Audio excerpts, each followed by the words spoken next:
그는 유령의 집 안에서 무서운 캐릭터로 연기했지만 결국 경찰은 그가 한때 연기했던 괴물이 되었다고 그를 지목하게 됩니다.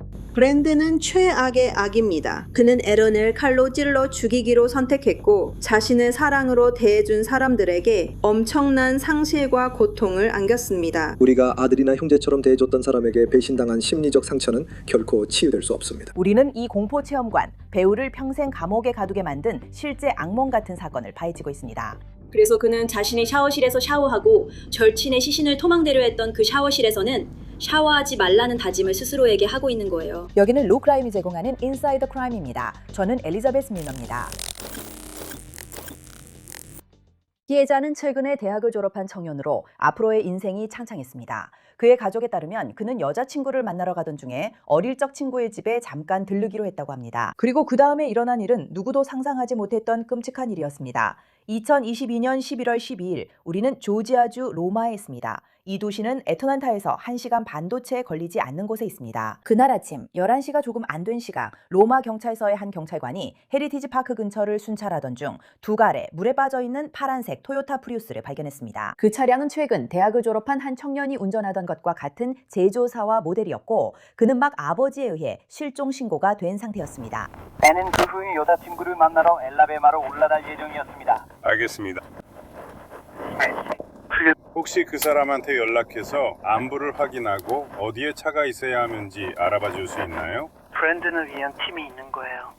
네, 그는 망치된 차를 거기서 막 찾았어. 그래, 사실 그 차는 작은 도랑에 빠져 있는데 지금 꺼내는 중이야. 지금은 안에 아무도 없는 것 같아. 알겠어요, 네. 제가 그에게 전화해서 안에서 무슨 일이 있는지 알아볼게요. 저도 지금 처음 듣는 거라서요. 네, 이게 제 휴대폰 번호니까 뭐 알아내시면 이 번호로 다시 연락 주세요. 알겠죠?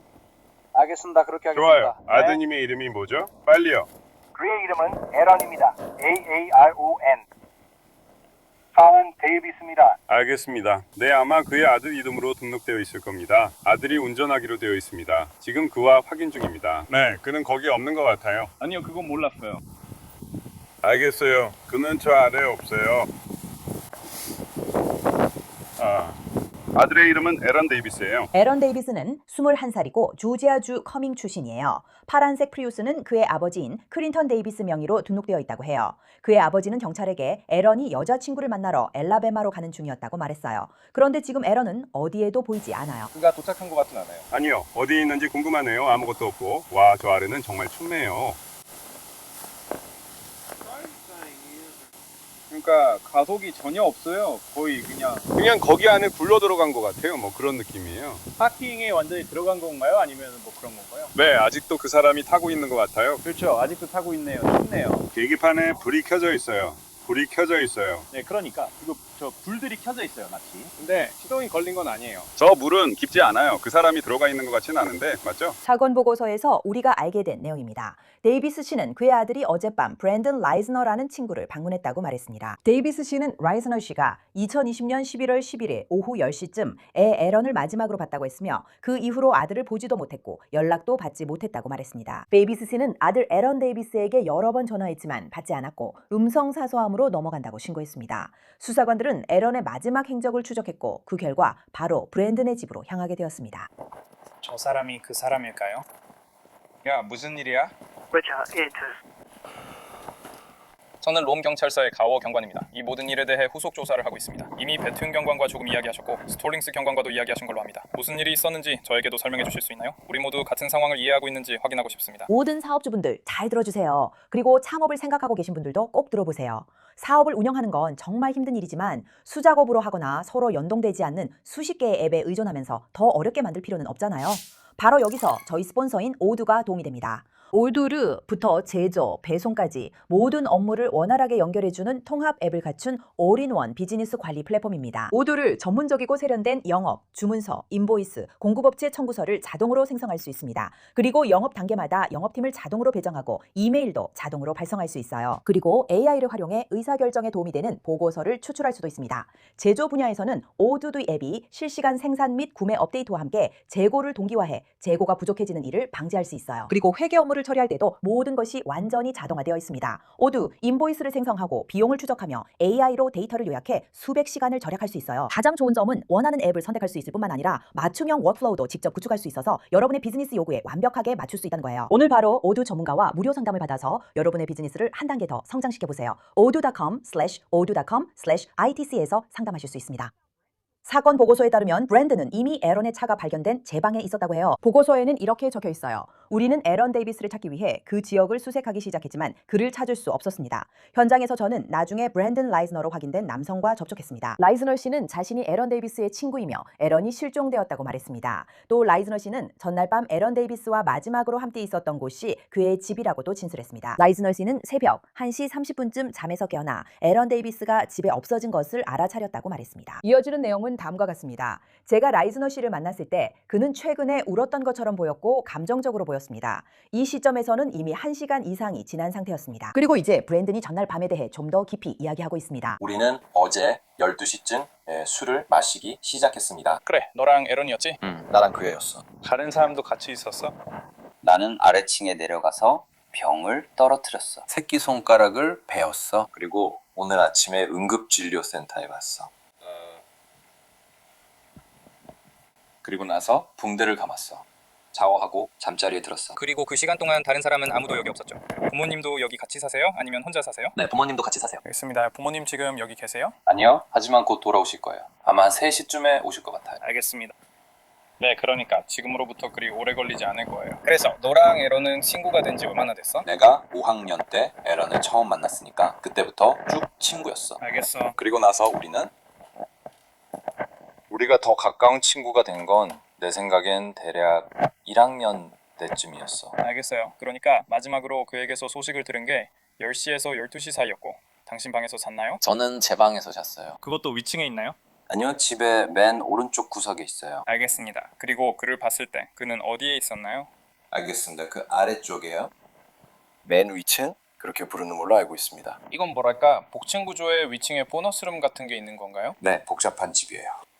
네, 저도 말하려던 참이었는데 전체 구조나 그런 걸 파악하기가 어렵네요. 그 사람이 자기 여자친구랑 무슨 일이 있는지 아니면 뭔가 일이 있는지에 대해 얘기했나요? 그 사람은 그런 얘기로 저한테 전혀 안 해요. 보통 우리가 대화할 때는 항상 제 얘기만 했거든요. 알겠어요. 그리고 제가 원하지 않아도 그냥 그렇게 되곤 했어요. 그는 자기 자신에 대해 이야기하는 걸 좋아하지 않았어요. 네, 그런 것 같아요. 알겠어요. 그럼 그 사람을 5학년 때부터 알고 있었던 오랜 시간이나 그래, 친구. 우리는 같은 길을 걸어왔어. 알겠어. 예수 그리스도 후기 성도교회 퍼포먼스. 그래. 난 좀 멀어진 것 같아. 그래. 그리고 그는 가끔 술을 마시긴 했지만 여전히 교회에 다니고 있어. 그래. 그래서 그 일 때문에 그는 술을 많이 마시지 않았어. 그래. 맞아, 그래서 그래. 그냥 가끔씩만 마셨어. 급성 알코올 중독이었을 것 같아. 그럴 수도 있지. 그래. 얼마나 마셨는지 알아? 우리가 와인 한 병 다 마셨어. 다들 거의 똑같이 나눠 마신 거야? 그런 것 같아. 그리고 나서 우리는 기기티스에서 한잔 했어. 알겠어. 무슨 술 마신 건데? Fire whiskey, Fireball. Fireball. 알겠어. 그리고 맥주도 좀 마셨어. 그가 맥주를 몇 잔이나 마셨을 것 같아? 글쎄. 2잔. 알겠어요. 우린 아직도 그를 찾으려고 하고 있어요. 잘 모르겠어요. 그가 그냥 호텔에 머물면서 어젯밤에 무슨 일이 있었든 쉬고 있을 수도 있잖아요. 그게 꼭 위험에 처했다거나 그런 건 아니니까요. 알죠? 네. 그가 사용하는 휴대폰이 있나요? 네, 있어요. 알겠어. 전화해봤는데 바로 음성사서함으로 넘어가요. 경찰관들이 집을 수색해도 되냐고 물었고 브랜든은 허락했어요. 하지만 그 결정이 그를 괴롭히게 될까요? 브랜든, 내가 질문을 많이 하고 있는 거 알아요? 한 가지만 더 물어볼게요. 집 안에서 평소에 자주 가지 않는 곳이 있나요? 지하실이요? 알겠어요.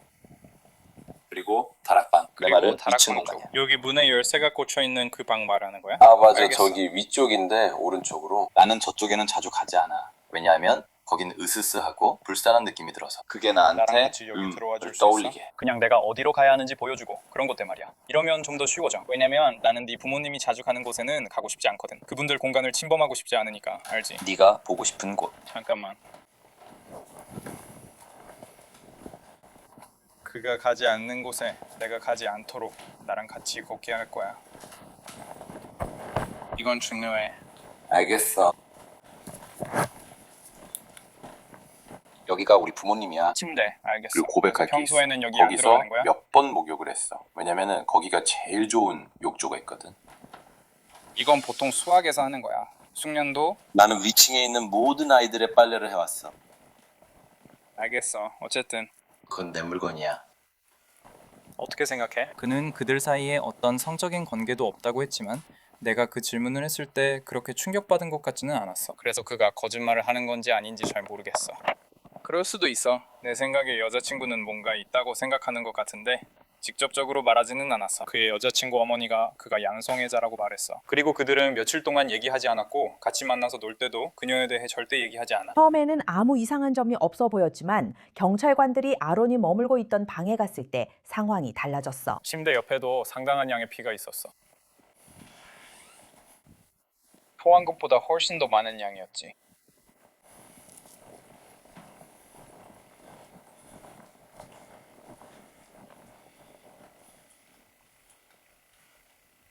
여기까지 다 흘러왔어.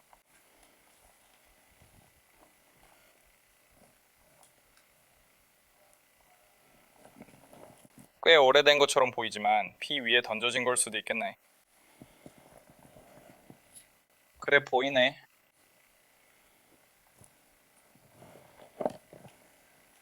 파우더 봐 이건.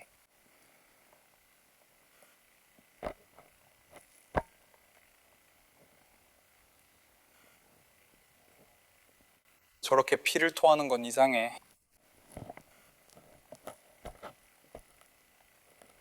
게다가 급성 알코올 중독이었다면 오늘 아침에 일어나서 움직일 수도 없었을 거야. 특히 새벽 2, 3시에는 더더욱 그랬을 거야.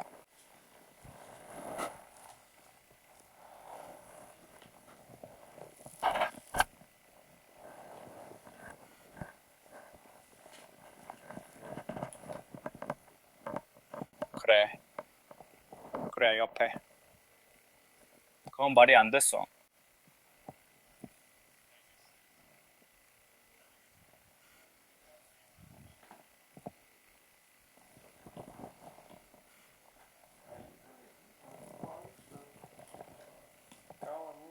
아직 젖어 있어. 그 사람이 그 가루 같은 걸 계속 붓고 있었어. 나도 좀 받았어. 너도 좀 먹을래? 아니면 내가 그냥 열어봐. 그거 열어볼까?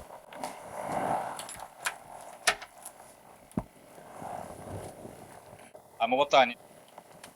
집 나머지 부분도 수색 영장이 필요합니까? 그냥 조심했으면 해. 네, 물론 그렇게 할 수 있습니다. 아래층에서는 끌린 자국이나 그런 건 못 봤어요. 왜냐냐면 그가 정리를 잘 못하는 사람이면 그것도 엉망으로 만들었을 테니까요. 이게 오래된 건지 아닌지는 모르겠어요. 하지만 그냥 여기 그대로 있어요. 아니요, 저는 안 갔어요. 에러니 플로이드에 갔어요. 제 생각엔요. 상황실에서 레드먼드에게 전화한 것 같은데 잘 모르겠어요.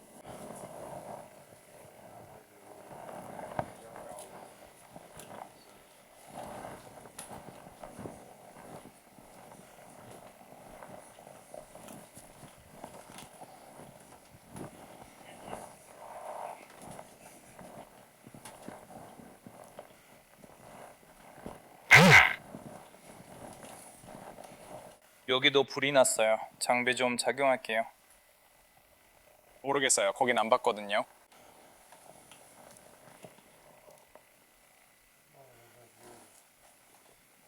먼저 요리할까요? 아니면 어떻게 할까요? 아니요. 여기서 나가요. 아니면 우리가 조사관을 부를 거예요. 나머지 방들도 확인하고 피해자를 찾아서 바로 철수해. 저건 오래됐네. 그래, 이거 정말 좋다. 저 아래에 뭔가 있을 수도 있어. 잘 모르겠어. 여기서는 알 수가 없어. 이건 빨간색이지만 싹이야. 그래, 이거 정말 좋다. 차에 좀 있긴 한데 너한테는 안 맞을 것 같아.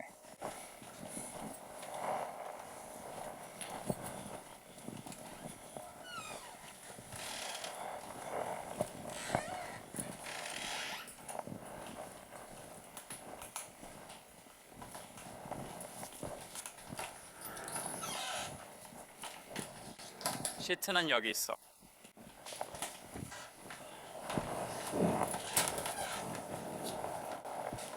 여기에 피가 묻어 있어. 경찰관들은 청소 도구, 침대에서 제거된 시트, 책, 그리고 피를 발견했어요. 경찰관들이 뭔가를 알아내려는 순간 브랜든이 모든 것을 바꿔버리는 행동을 해요. 아직 뛰고 있습니다, 본부.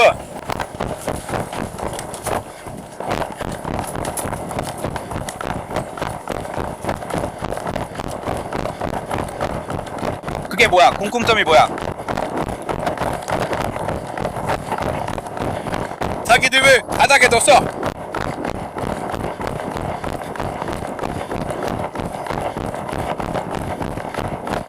이제 그는 그 문제를 겪지 않아. 야, 그래. 40채. 너를 놓쳤어.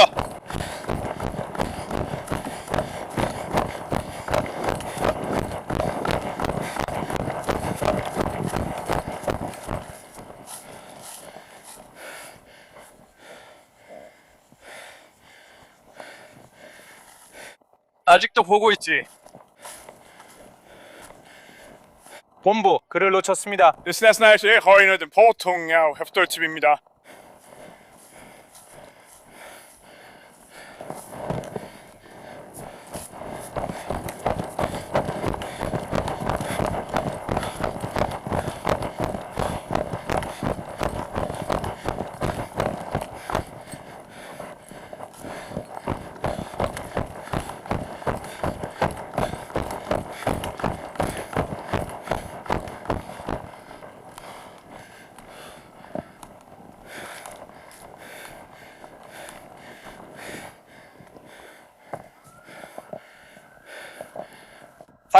마지막으로 본 위치가 어디 있습니까?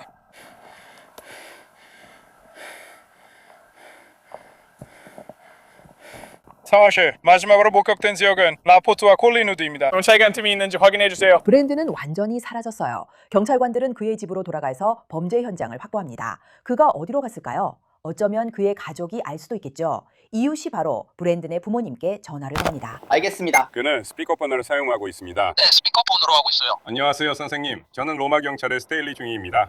안녕하세요. 저는 앤드류 라이즈너입니다. 네, 선생님. 브랜든의 아버지입니다. 알겠습니다. 네, 아마 브랜든과 얘기해야 할 것 같아요. 어디 있는지 아세요? 아니요, 저는 아직 집에 있는 줄 알았어요. 아까 저희가 브랜든에게 휴대폰을 꼭 쳐두고 가까이에 두라고 했거든요. 그리고 평소에 그들이 자주 다니는 곳 근처를 차로 돌아다니면서 에런을 찾아보라고 했어요. 알겠어요. 하지만 아니에요. 집에 없어요. 브랜든이 전화를 받지 않아요. 저희가 그에게 연락하려고 하고 있어요. 네, 알겠어요. 혹시 그 사람이 라이브 360이나 내 휴대폰 찾기 같은 앱을 사용하고 있어서 위치를 알 수 있을까요? 제가 한번 해볼게요. 예전에 그의 휴대폰 위치를 찾은 적이 있는데 그때는 그의 방에 있는 노트북을 사용했어요. 우리는 아직 1시간 정도 더 가야 해요. 가는 중이에요. 알겠어요? 네, 한번 해볼게요. 알겠어요. 네, 그 사람과 정말 얘기해야 해요. 지금 시점에서는 그가 자발적으로 와서 무슨 일이 일어나고 있는지 우리와 조금이라도 얘기해 주는 게 더 좋을 것 같아요. 네, 물론이죠. 오늘 그 사람하고 얘기하셨죠? 네, 맞습니다. 알겠습니다. 좋아요. 그리고 공평하게 말씀드리면 지금 우리가 당신 집에 있다는 거 알고 계시죠? 알겠어요? 저도 거기가 어딘지 알아요? 네, 우리가 계속 수정할게요. 그들에게 연락할 수 있도록. 알겠어요? 네, 감사합니다. 알겠습니다. 고마워요. 선생님, 브랜든의 부모님이 그와 어떻게 연락을 했는지는 확실하지 않지만 해가 질 무렵 그는 경찰에 자수했습니다. 저는 요크 형사입니다. 브랜든 일로 오셨군요. 레이첼. 레이첼, 제리, 감사합니다.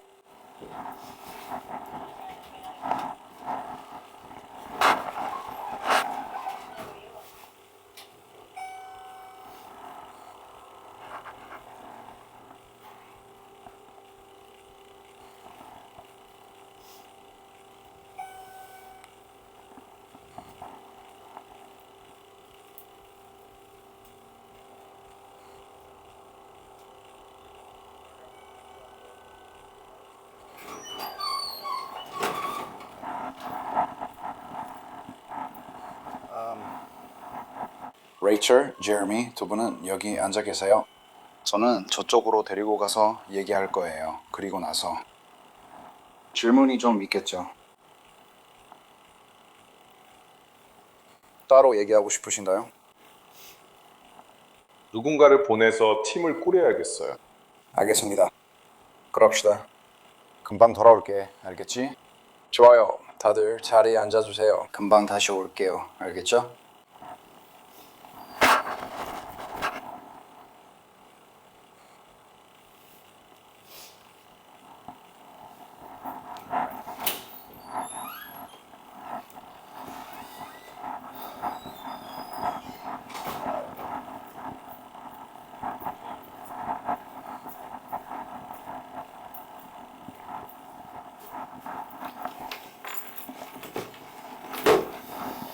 알겠어요, 브랜든. 주머니에 제가 알아야 할 게 있나요? 지갑이랑 열쇠요. 그것들만 빨리 확인할게요. 또 다른 건 없나요? 아니요. 알겠습니다. 금방 몸수색 좀 할게요. 괜찮죠? 부탁이 있는데 저기 벽에 손 좀 올려주세요.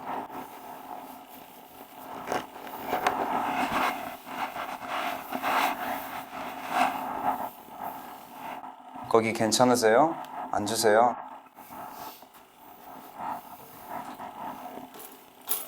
이거 여기 테이블 위에 바로 둘게요. 알겠죠? 금방 돌아올게요. 브랜든은 신문실에 구금돼 있어요. 하지만 그가 드디어 에런에 대해 말할까요?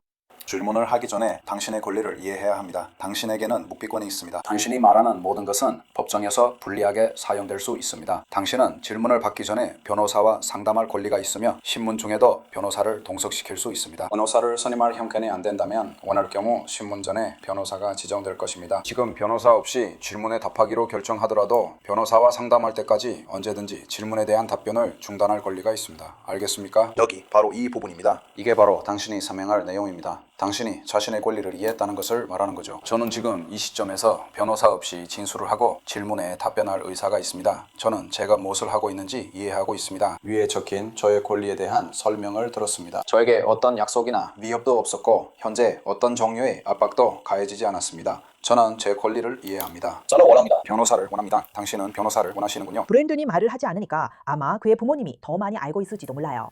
브랜드는 우리가 대학에서 집으로 데려왔어요. 작년이었나 아니면 올해 초였다. 그가 불안발작을 겪고 있었고 자살 생각도 있었고 환각도 보고 있었기 때문이에요. 우리는 그를 집으로 데려와서 안전하게 지키려고 했어요. 나는 그의 약을 제대로 챙겨줬다고 생각해. 뭐 어쨌든 잠깐만. 너 그 사람들한테 전화해볼래? 미안해. 그거 그 사람 부모님께 전화할 거예요?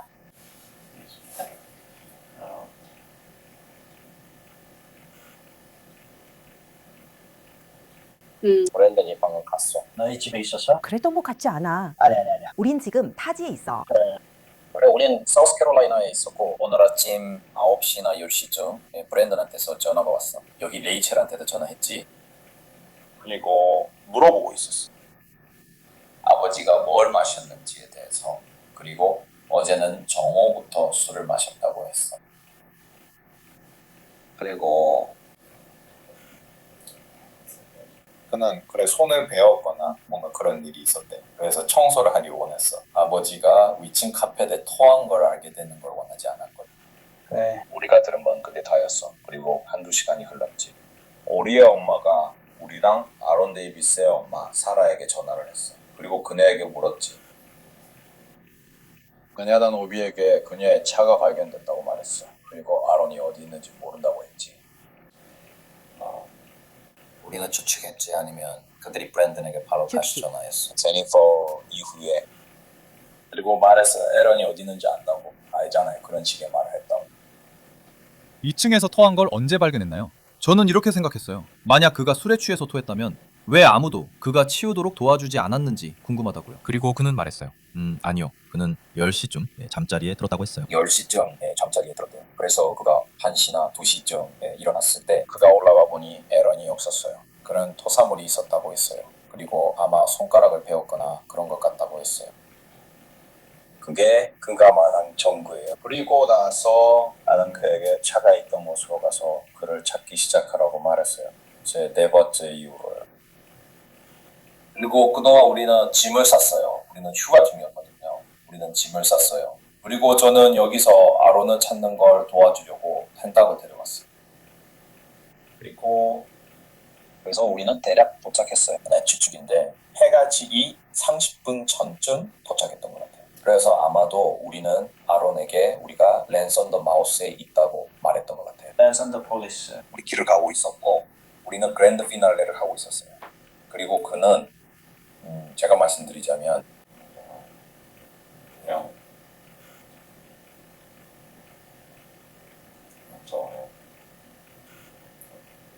시신으로 바로 스치했죠. 그게 우리가 할 말의 전부야.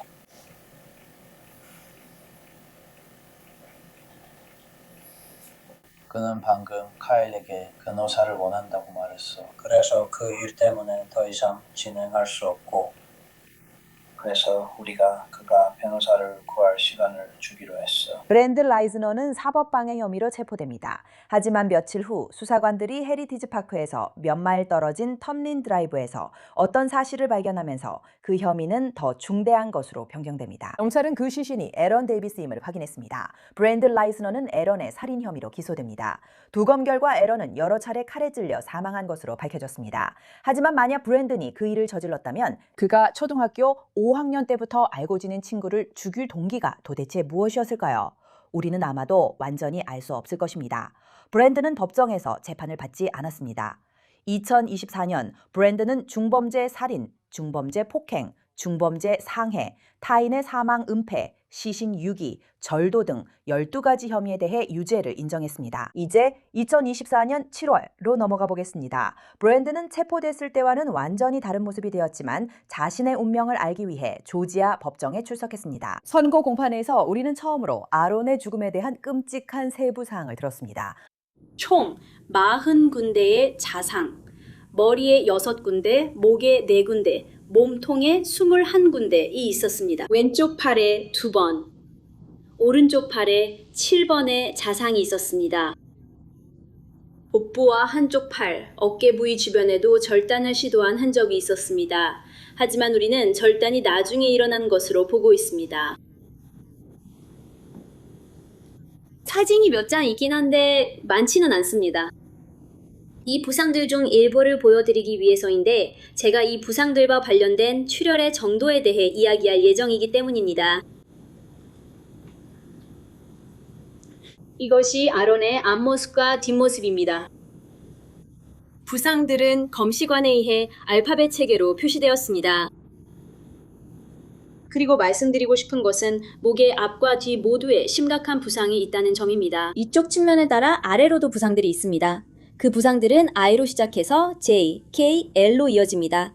그리고 나중에 그 부상들을 다른 각도에서 보여드리겠습니다. 하지만 저는 또한 에런의 손에는 부상이 없다는 점을 강조하고 싶습니다. 에런에게는 방어 흔가 전혀 없었습니다. 에런은 이런 일이 일어날 줄 몰랐어요. 에런은 자신을 방어하지도 않았습니다. 이것은 쌍방 간의 몸싸움이나 그런 것이 아니었습니다. 그의 손에는 방어 흔적이 전혀 없습니다. 여기 보이는 대부분의 색깔은 분홍색이에요. 주황색은 최소한의 출혈을 의미합니다. 출혈의 정도가 적었다는 뜻이에요. 아마도 심장이 덜 뛰거나 더 천천히 뛰고 있었기 때문일 거예요. 다시 말해 그 순간에 에런은 죽어가고 있었던 거죠. 그래서 주황색은 그가 아직 살아 있었지만 심장 박동이 더 약하고 느렸다는 뜻이에요. 차트에 색깔이 없다는 건 출혈이 없었다는 의미입니다. 반드시 사고라는 뜻은 아니지만 그의 심장이 출혈을 일으킬 만큼 뛰고 있지 않았다는 의미예요. 여기 있는 대부분의 표시들은 색상으로 구분되어 있어요. 그 말은 이 일이 일어났을 때 에런이 살아 있었다는 뜻이에요. 그리고 이 끔찍한 상처들 대부분에서 에런의 심장은 뛰고 있었고 출혈이 있었으며 그는 살아 있었어요. 그리고 다음 단계의 상처들에서도 다시 주황색 출혈이 보이는데 이는 그의 심장 박동이 더 느려졌다는 뜻이에요. 그때는 심장이 더 약하게 뛰고 있었던 거죠. 이 음영 처리된 부분들은 부검 사진에서도 봤던 시신 훼손 부위임을 말씀드릴게요. 그리고 다시 말씀드리지만 이것은 사망 후, 즉 아론이 죽은 뒤에 일어난 것으로 여겨집니다. 또한 부검 결과 소장의 일부가 없었고 그 부분은 이 절단 부위를 통해 제거된 것으로 추정됩니다. 아론이 입은 심각한 부상과는 달리 피고인에게 있던 흔적은 이것들 뿐이었습니다. 옆구리에 긁힌 자국이나 상처가 하나 있었고, 그리고 새끼손가락에 베인 상처가 있었습니다. 화면에서는 조금 잘 안 보일 수도 있지만 피고인의 손가락 관절 부위에 멍이 든 흔적이 있습니다. 저는 여러분께 그 상처들이 피고인이 공격 중에 입은 것이라고 말씀드립니다. 다시 말씀드리지만 이것은 쌍방 폭행 상황이 아닙니다. 아론이 반격한 상황이 아닙니다. 이 일이 일어났을 때 피고인만이 유일한 공격자였고 유일하게 폭력을 행사한 사람이었습니다. 검사들은 브랜든이 웹에서 있다고 알려진 충격적인 검색 기록과 같은 더 많은 증거도 가지고 있었습니다. 이것은 11월 11일 금요일입니다.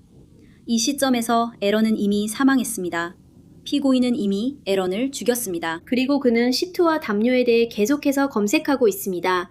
시트와 담요에 대한 검색이 20번이 넘었습니다. 그가 하려고 하는 것은 에런이 결국 묻힐 시트와 담요를 대신할 새 것을 찾는 것입니다. 침실이 변하지 않은 것처럼 보이게 하고 다시 한번 자신의 범죄를 은폐하기 위해 대체 세트를 찾으려는 것입니다. 이것은 그날 그가 계속해서 한 검색들입니다. 그리고 그중 몇 가지만 강조해 드릴게요. 전문가용 얼룩 제거제. 월마트에 덕트 테이프가 있나요? 조현병 증상, 염산, 가장 외진 장소, 세탁기 물 빼는 방법, 그리고 시트와 담요에 대한 더 많은 검색.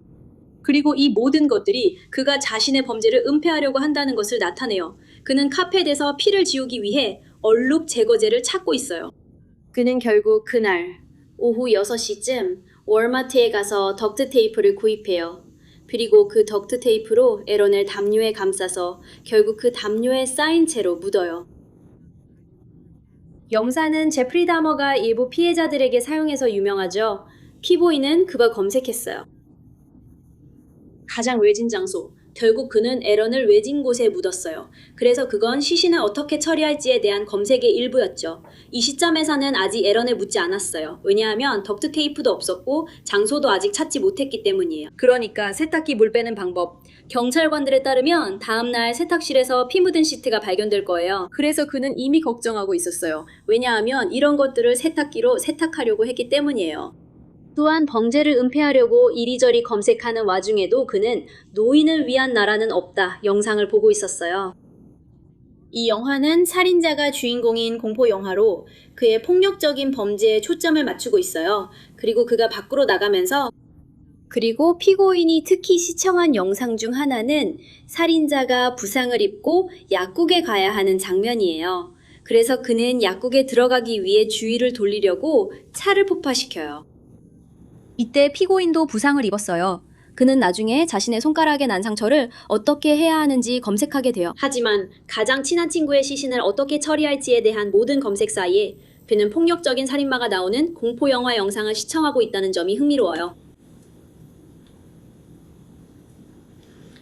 자, 그리고 11월 12일 토요일에 그는 여전히 카페 청소 업체와 물 피해 복구에 대해 검색하고 있어요. 그리고 채터누가 블러드스필 클린업이라는 회사와 카펫에서 피를 어떻게 지우는지에 대해서도 검색하고 있어요. 그래서 채터누가 혈흔 청소 그리고 카펫에서 피를 어떻게 지우는지에 대한 검색이 있었어요. 여기 물 배수에 대해서도요.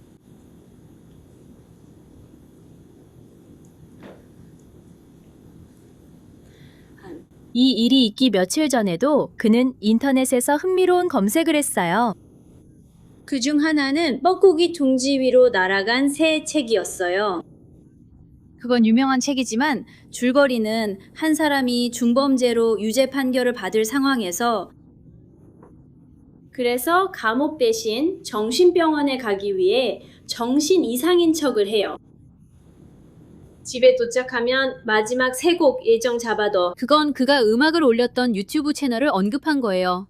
그는 여러 곡을 작곡하고 직접 연주해서 일부 곡을 유튜브 채널에 올렸어요. 2번째, 청소기 돌리기. 3번째, 빨래하기. 4번째, 내 샤워실에서 샤워하기.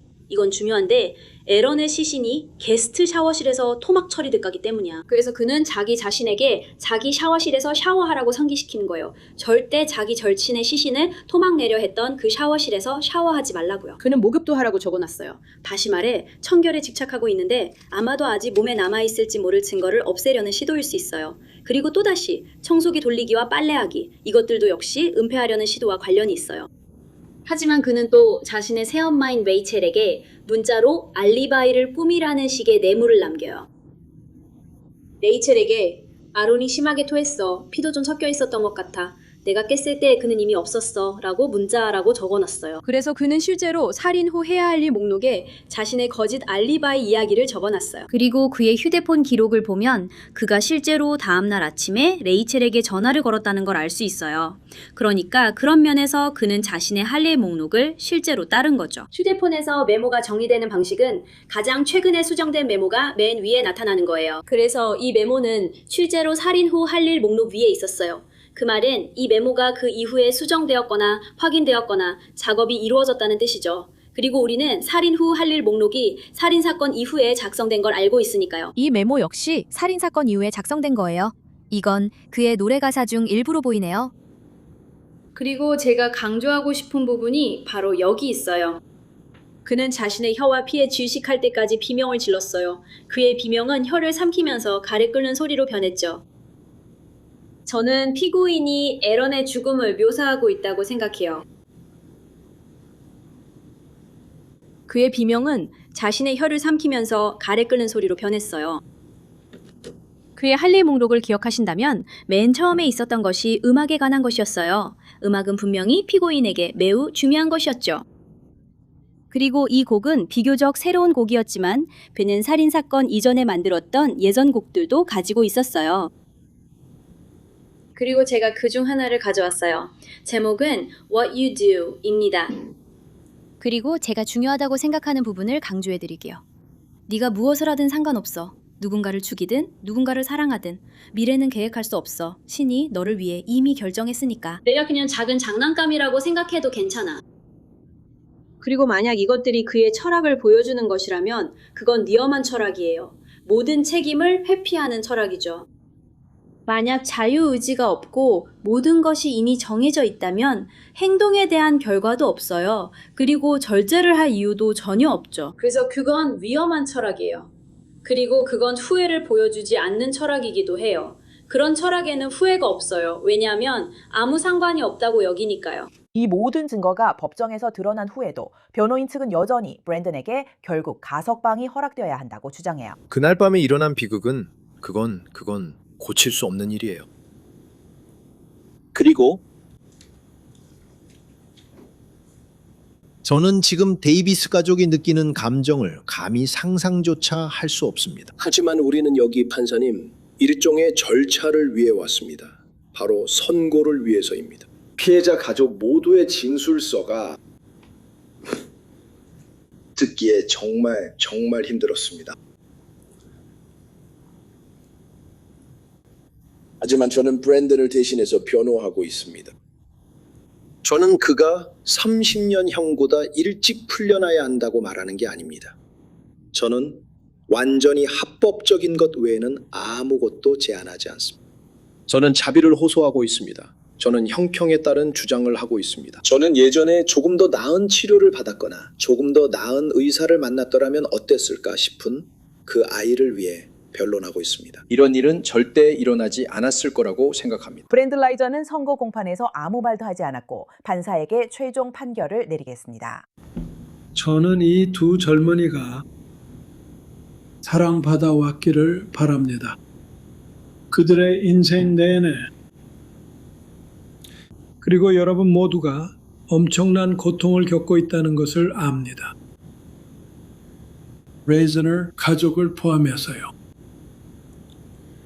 하지만 그 고통은 아론의 가족이 겪는 고통은 그보다 훨씬 큽니다. 어린 아들이 잔인하게 살해당했다는 사실을 받아들여야 한다는 것은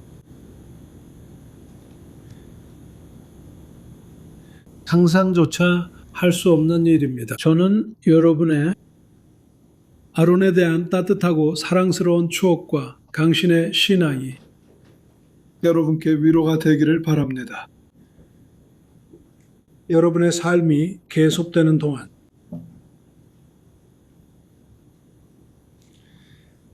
그렇게 말씀드렸으니 저는 고려해 봤습니다. 이 사건의 모든 사실과 상황, 그리고 변호인의 주장을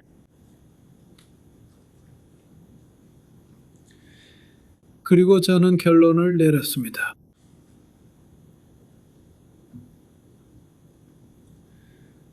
정의는 라이즈너 씨가 1번 혐의에 대해 가석방 없는 종신형을 선고받아야 한다고 요구합니다. 그래서 저는 그렇게 할 것입니다. 그리고 그것은 사전 계획에 기반한 것입니다. 사망 방시, 그리고 모든 행위를 은폐하려는 노력. 브랜든 라이즈너는 조지아 교정국에서 종신형을 복역하라는 명령을 받았습니다. 브랜든 라이즈너는 현재 조지아의 메이컨 주립교도소에서 형을 복역 중입니다. 인사이더 크라임의 이번 에피소드를 시청해주셔서 감사합니다. 저는 엘리자베스 밀러이고 내일 또 다른 사건으로 이곳에서 다시 찾아뵙겠습니다.